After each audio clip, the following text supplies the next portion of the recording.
On this episode of the Uplevel Dairy Podcast, we welcome Jim Ostrom, President and CEO of Milk Source and its subsidiaries. And this conversation today is all about Jim as an entrepreneur, a visionary leader, and the philanthropic effort that's so very near and dear to his heart, Dairy Cares. And this episode of the Uplevel Dairy Podcast is sponsored by founding partner Adiseo, global leader in animal nutrition and premier provider of rumen protected methionine. Jim, welcome to the Uplevel Dairy Podcast. Welcome to my gardens. It's really a great morning to be here and to talk about my favorite topic, which is the dairy industry and our event coming up for Dairy Cares.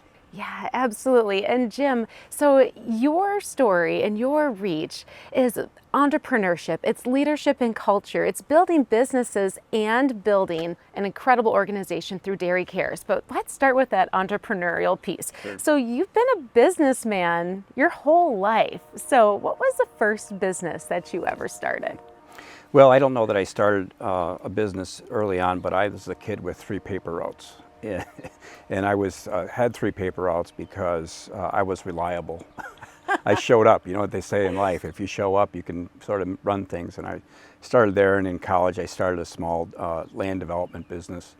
And when I was in college, I had the pleasure to go to the Tulare farm show in California in February, and I saw a very large dairy farm. And it completely inspired me, and I believed that I could do it in Wisconsin, and spent the next couple of years working with a future partner, John Vosters, and we developed the business plan. And it took a whole team to do it, of course, but that's where it started. Yeah, so let's think about this. We're going back almost 30 years now. So you're a young man, you go out to California, you get inspired by what you see going on in the dairy industry there, much different than what we were seeing in Wisconsin at that time, right? Right, and really, so much in life is about timing.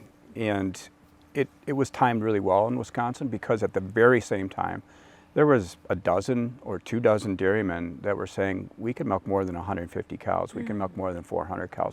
And there was this energy because there was construction going on. First, modern freestall barns were going in, with the higher roofs and modern parlors. And we all learned from each other. I don't think one of us knew how to manage labor, knew how to schedule work.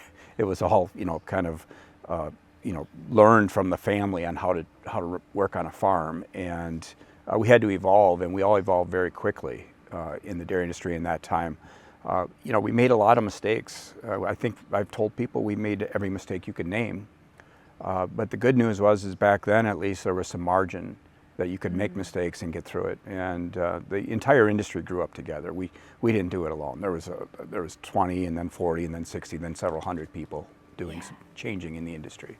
Yeah, but going back to that time, there were really 3 core people: yourself, John Vosters, Todd Willers, that sat down and decided that you were going to take dairy farming and partner up and make it a business.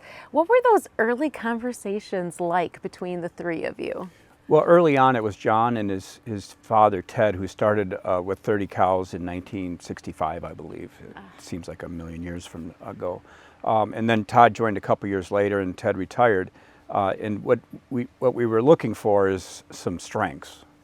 I sort of had a business background. John was clearly on cows, and Todd was extremely strong in operations. He could build a building. He could figure out plumbing. He could do electrical systems. He organized work, and he was very meticulous. And John was very passionate, and still is very passionate about cows and people. And in our world, you achieve through people, and you get great animal health through people, happy animals through people. And so John's been very passionate about that, and I've been focused very much on business. I tend to think of myself as tomorrow. What are we doing tomorrow? And that's more the entrepreneurial side. And obviously, on a dairy farm, it takes people that can run its day. It takes a whole team, a wide variety, operations, livestock, business. And so, stepping into what you just shared, Jim, with always thinking about tomorrow, that speaks to your visionary leadership. So, again, those initial conversations you had with the partners that you got together, what was the vision that you had at that time for what Milk Source could be and would be? What did you see in your mind when you thought about what Milk Source would be tomorrow and beyond? So I have a agricultural economics degree. So for me, everything was about how can we be highly competitive. And in a commodity market, I had this old professor. He barely spoke English, but he talked a lot about commodity production. In that, in a commodity market, unfortunately, there's a net income of zero. There are at times you lose money, and at times you gain money. Sometimes in the market, there's people that are making money and people that are losing money. So you have to be fiercely competitive to succeed in the commodity market. It's unfortunate, but it's sort of the path we've all taken in the dairy industry. We've signed on for this. And so I've got friends in town that if they're making a widget and they're not making money, they just stop production.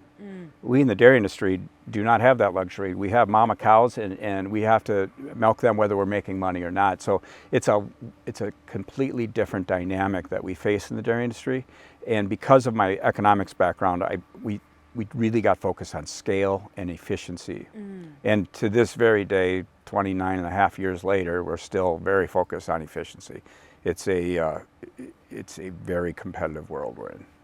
And you speak into that competition and also the scalability. Well, now look at Milk Source and the organizations that come up within your team. And you are now across the country, very well known and established here in the Midwest, but your reach is beyond that. So I'm curious, Jim, you talked about this high level of competition, but as you look at where the industry is at right now, where you've come from, where it's headed, what do you believe is the biggest challenge that you've had to face as a dairy farmer? You know, it has been and it will be a cost of production war. And it's unfortunate that that's how it is in the commodity dairy industry, but that's the reality that we're in. And so we used to try to shave 20, 50, 70 cents off of our cost of production. Now we're focused more on a few pennies here and a few pennies there, getting ultra efficient, looking for a better way of doing business. I talk to our team at least every couple of weeks, and I make the comment, they sort of laugh about it, but I say to them that our future's laughing at us. They're looking at how we're doing it today, our future is, and saying there's a better way, and we have to go and find it. We have to change with the time. So if you think about when I was a kid, we used upright silos. We had a small dairy barn that I worked on, a local farmer, and we maybe made 13 or 15 acres of hay a day. It was sort of, by today's standards, very laughable, right? But our future is different than it is today, and we have to keep looking for the new and improved way of doing things, whether it's trying a new management technique or organizing work in a different way. And so what do you think it's going to take to win in the long game? It's going to be about costs. It's going to be about environmental stewardship. To what I would prefer that the industry values legitimate sustainability versus some of the fluff that's going on in our industry and in general society. It's going to take a multifaceted approach, but at the end of the day, it's going to be about cost. Can you produce it cheap enough? Yeah.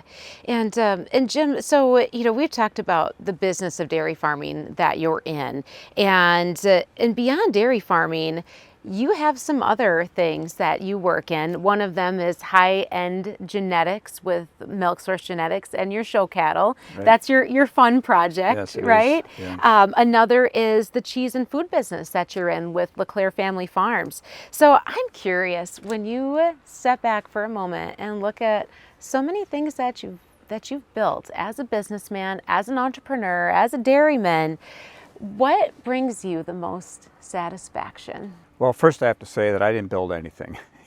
It took a team of people. It really, and it sounds like a cliche, it's not. There's not one person in our organization that can do, a job completely. It takes a team of people. And we started with 3 employees, and back then one person couldn't run the 3-employee business, right? It took 3. Well, now it's a very vastly larger company, but it still takes an entire team. You know what I think our motivation is that we want to win, and we define winning differently over different eras. You know, there was a period of time where we defined winning as growth, right? Mm-hmm. The industry in Wisconsin was growing fast, and everybody's getting enthused, and builders were knocking on the door. And we defined winning as growth, and through growth we got a lower cost of production. Now we define winning as truly refining the business, and really perfecting how we do, how we work with our animals, and how we work with our businesses and cheese. And that's really, it's a different mindset. And my advice to anybody that's trying to lead a team is show your people what winning is, and present it to them regularly. And I think that people want to win. They want to be on a winning team. Winning doesn't have to be defined the same for everybody. Yeah. Our genetics business is a passion. We love great show cows. People think it's odd that a commercial dairyman is involved in show cows. We've been in it for 15 years plus. We love competing at the highest level, and you'd be surprised how many commercial dairymen are in that arena.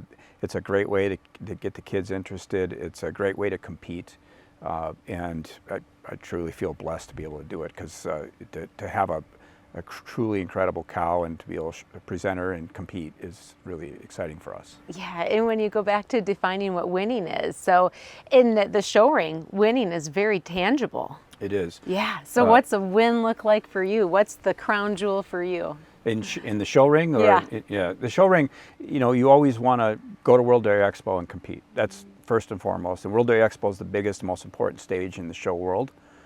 And you know, we set out one day to get a ribbon at World Dairy Expo, and now we try to win the class and show up for intermediate champion and potentially stand in the middle of the ring alone at the end of the day. Yeah. And it's fleeting. There's extremely talented people that are trying to do the same thing, and that, I think, is the excitement of it all. Yeah, and is your next version of winning to have the three-peat once again, the Jersey Holstein red and white champion there? Yeah, a few years back we won all those three breeds in the show.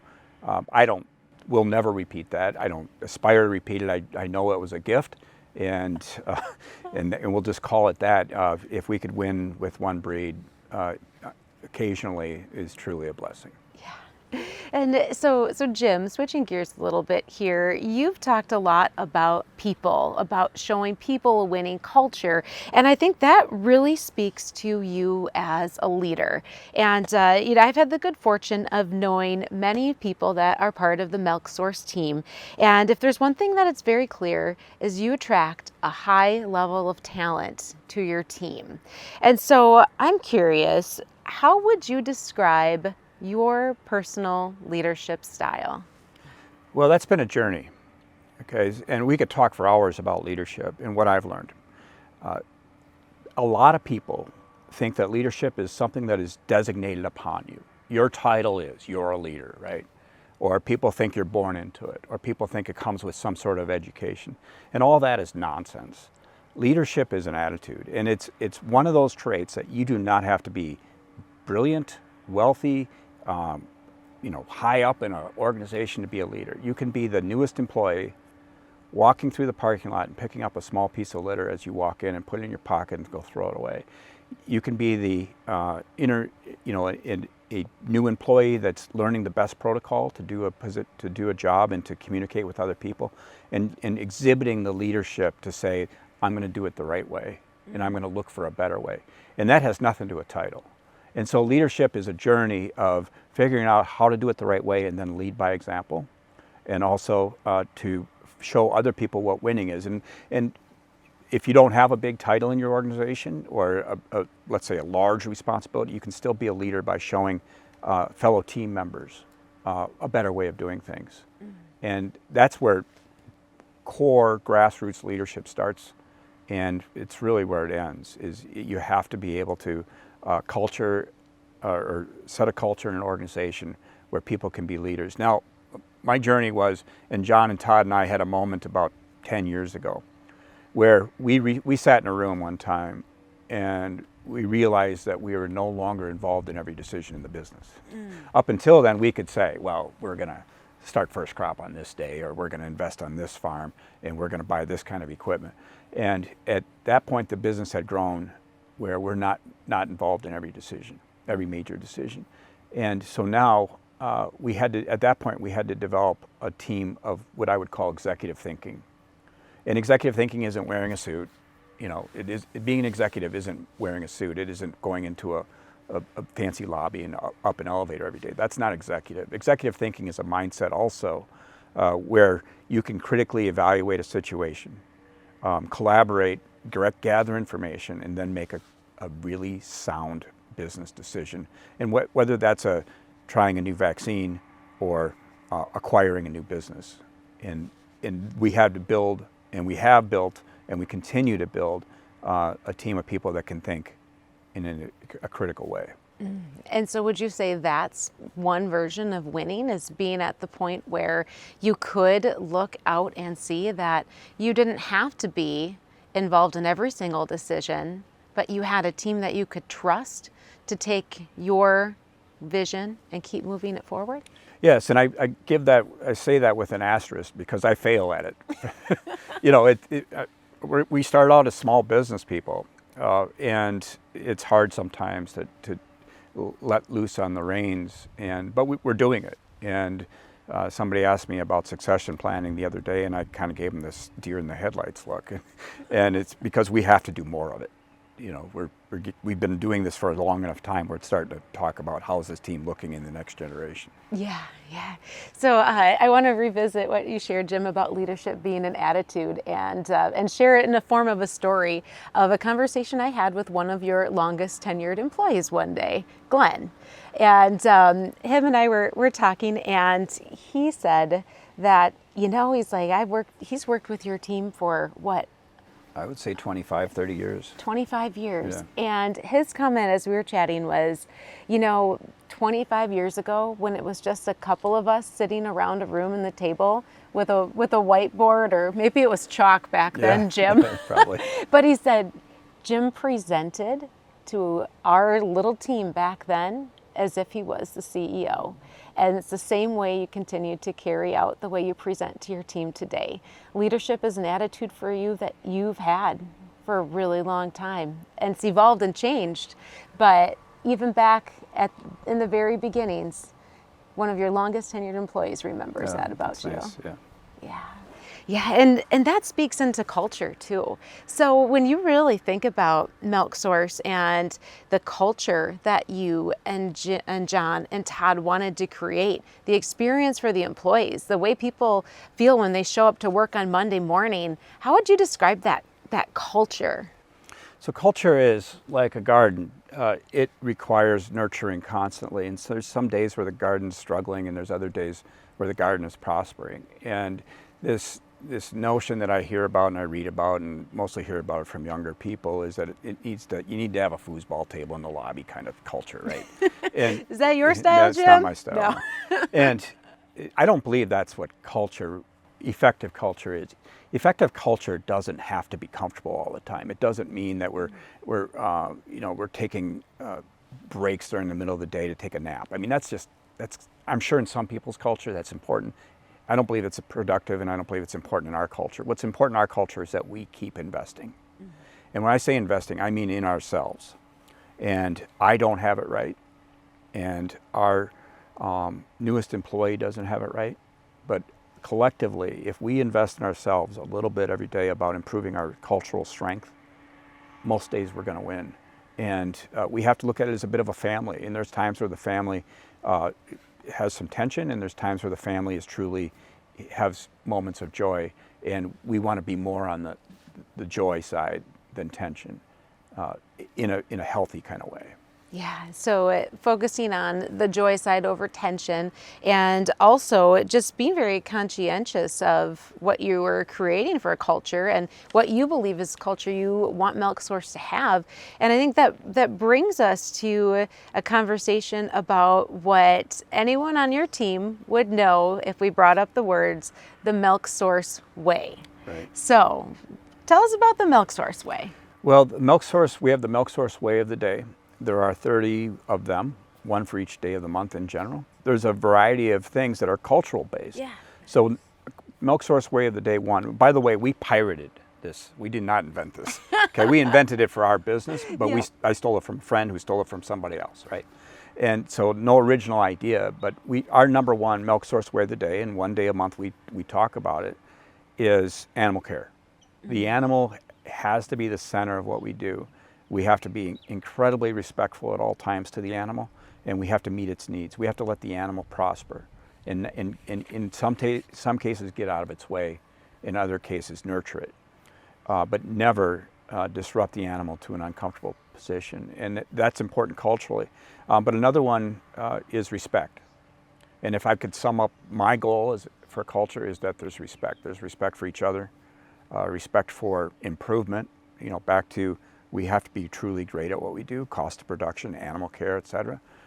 Respect for our community. And if we follow that particular Milk Source Way of the Day, respect, we'll go a long way. I'm not perfect at it, and nobody in our company is, but we kind of look at it as, I'm not saying to somebody, you be respectful. I'm saying, I want to focus on my level of respect. And I want to focus on my intensity around animal care. I want to be focused on safety, and I want to think about it affirmatively. We've all known families that are very strong culturally. They support each other. They're winning as a family. And we certainly, unfortunately, know groups of people that are disrespectful, destructive, caustic to each other. It's a bad culture. We think culture is a decision that you can make to invest in for the future and for today. And it's something that you as a human being can decide. Am I going to be investing in a respectful culture, or am I going to be denying it? And that plays into the Milk Source Way and the way that you educate your team and empower them to want to do the things that you set out to do. Respect, animal care, achieve all of those things at a high level. Right. Yeah.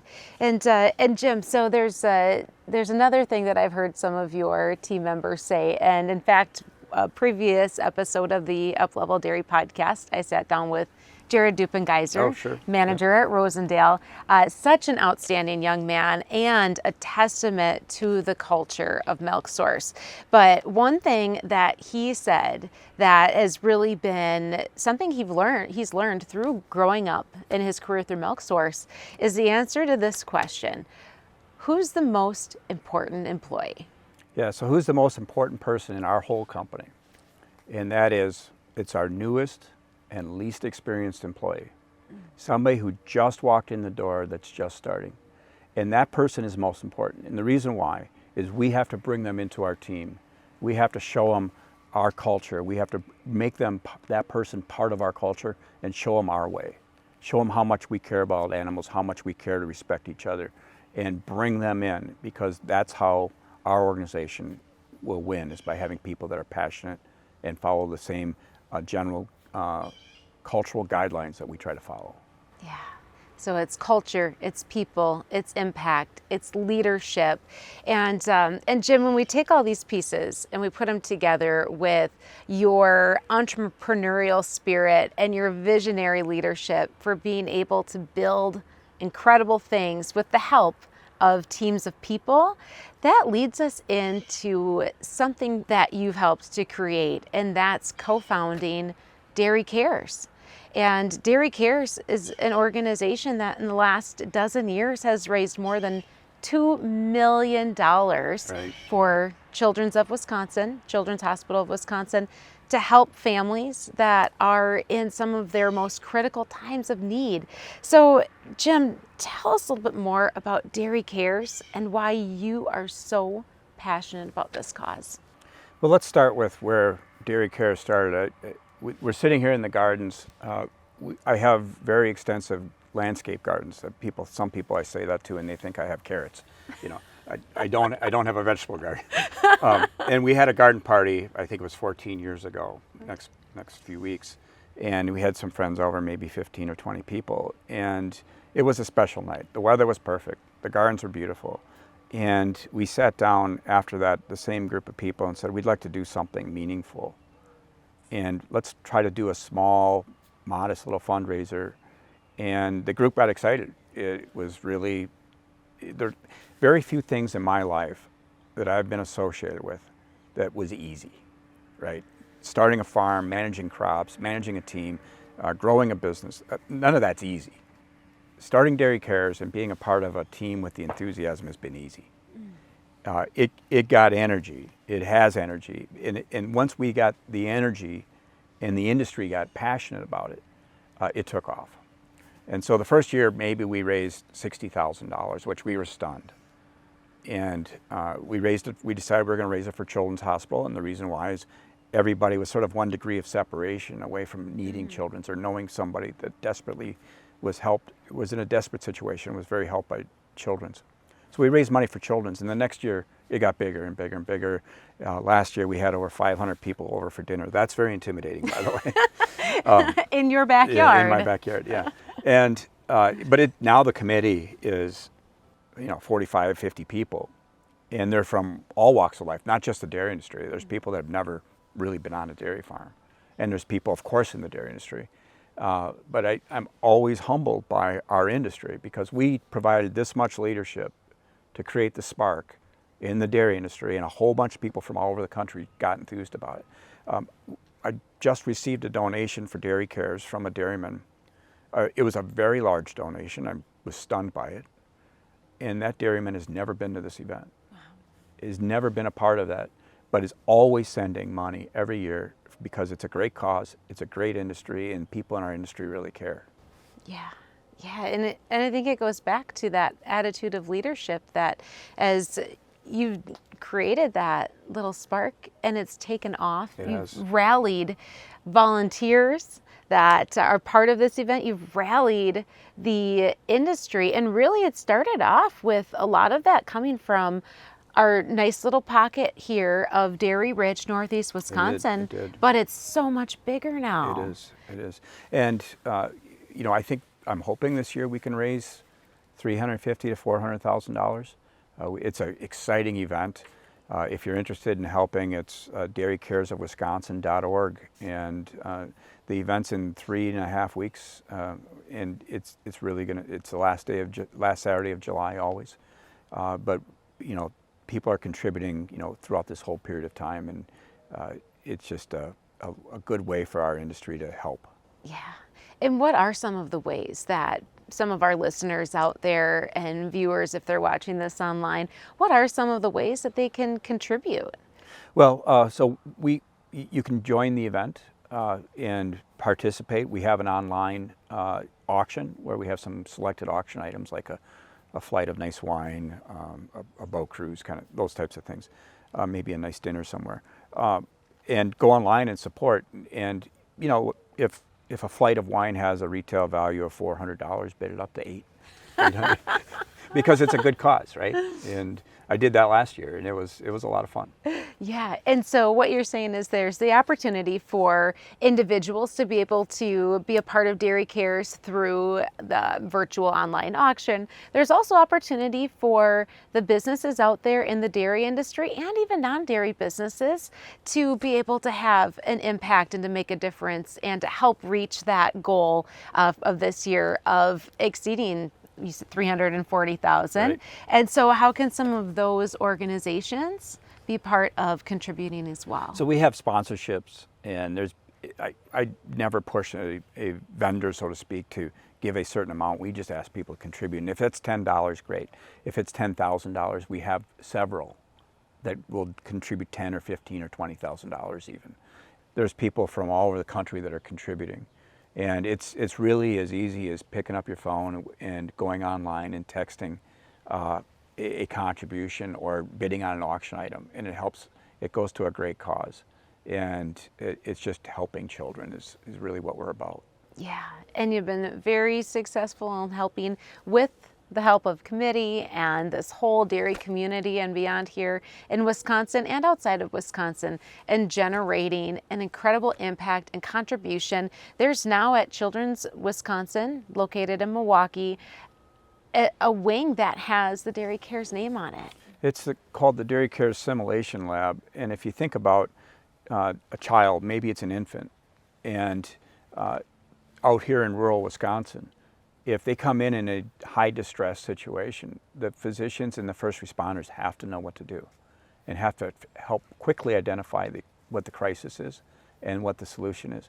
And so in the simulation lab, they have high-tech, human, I guess they would be dummies, so to speak, but they're high-tech. Yeah. And they sit behind a screen and they program in, much like a flight simulator, and of symptoms. And the team has to quickly, within seconds, identify things that are going wrong and things that it could possibly be, so they can come up with solutions.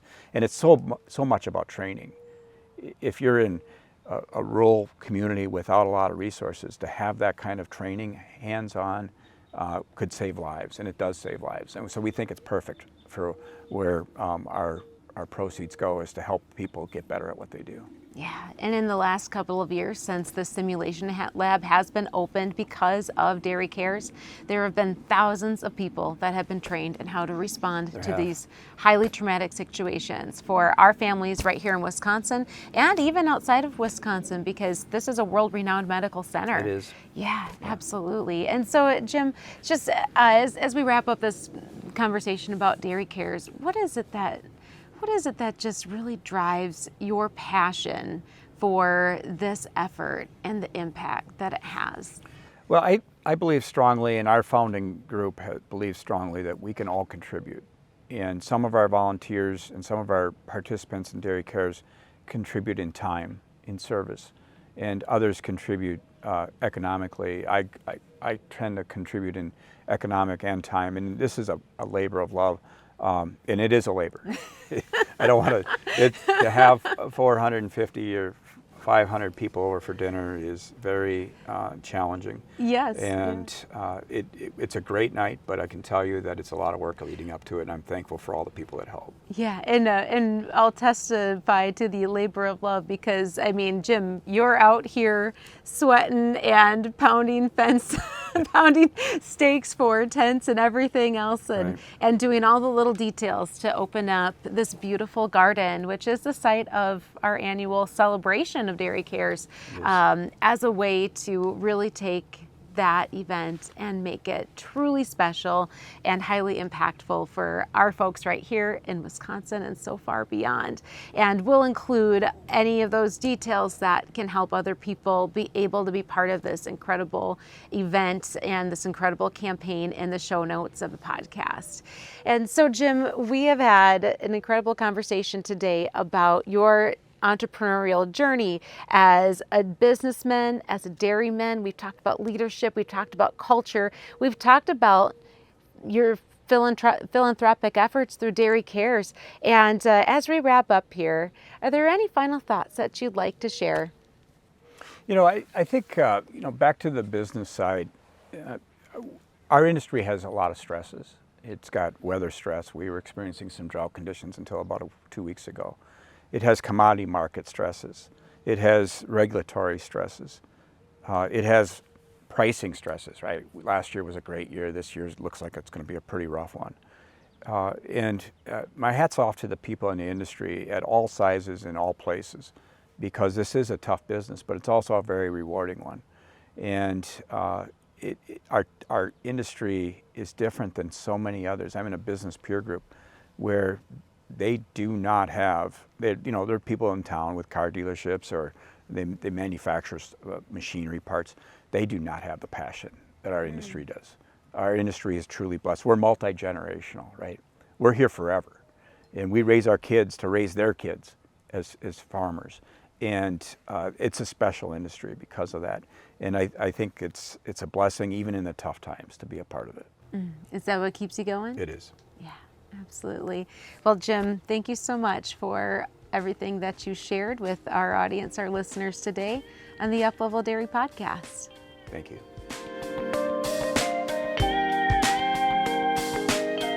Thank you for listening to the Uplevel Dairy Podcast. I'm your host, Peggy Coffeen, and if you like what you heard today, go ahead and head on over to upleveldairy.com to read the blog and join the Uplevel Dairy email list so you can receive new podcasts, blogs, and special offers coming soon from Uplevel Dairy straight in your inbox. To listen to more episodes, head over to Apple Podcasts, Spotify, or YouTube, and don't forget to rate and review. Connect with me, Peggy at upleveldairy.com, and follow Uplevel Dairy on Facebook, Instagram, and LinkedIn.